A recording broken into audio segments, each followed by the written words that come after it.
Friends, லூக்கா எழுதின சுவிசேஷம் 21ஆம் அதிகாரம் 8ஆம் வசனம்.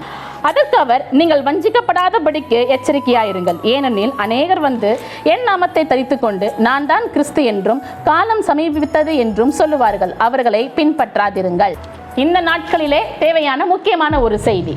எங்கு பார்த்தாலும் ரொம்ப பெரிய ஒரு பிசினஸா போயிட்டு இருக்கிற காரியம் என்னவென்று சொன்னால், தீர்க்க தரிசன வரத்தை உடையவர்களை தேடி ஓடுவது.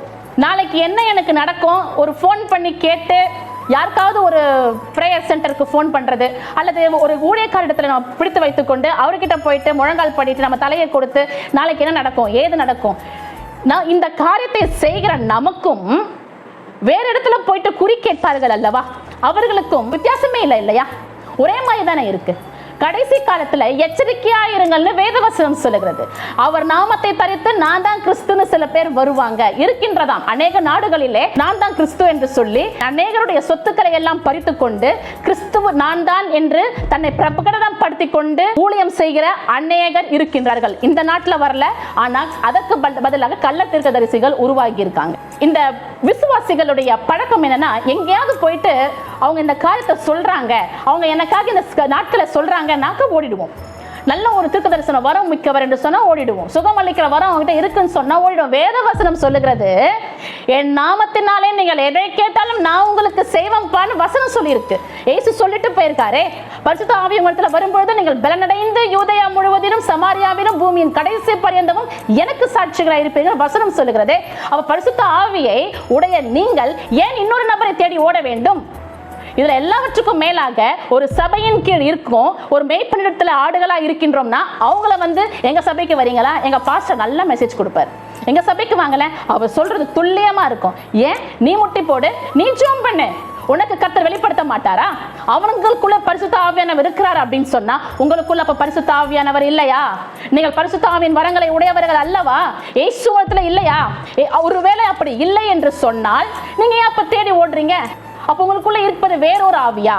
எனக்கு அருமையான பிள்ளைகளே, எந்த திருச்சபையில இருந்தும் எந்த ஆட்களையும் அங்கு வாங்க இங்கு வாங்க நம்ம கூறுவது தவறு. ஒருவேளை புற மதத்தினர் அவங்ககிட்ட நம்ம போய் சொல்றோம், ஓகே எங்க திருச்சபைக்கு வாங்க ஆத்துமாக்களை சேர்க்கிறோம், அது வேறு, அது செய்யலாம், அது தவறு. இரண்டாவதான காரியம் என்ன செய்யறோம்னாக்கா, மதம் மாடுவது கிறிஸ்துவம் அல்ல. இயேசு கிறிஸ்து இந்த உலகத்திலே மதத்தை பரப்புவதற்காக வரவில்லை, தன்னை அடையாளம் காண்பிப்பதற்காக வரவே இல்லை. வசனம் சொல்லுகிறது ஏசாயா தீர்க்கதரிசியின் புத்தகத்துல, அவர் விரும்பத்தக்க ரூபம் இல்லாதவராய் இருந்தார், அவரை அசட்டை பண்ணினோம்.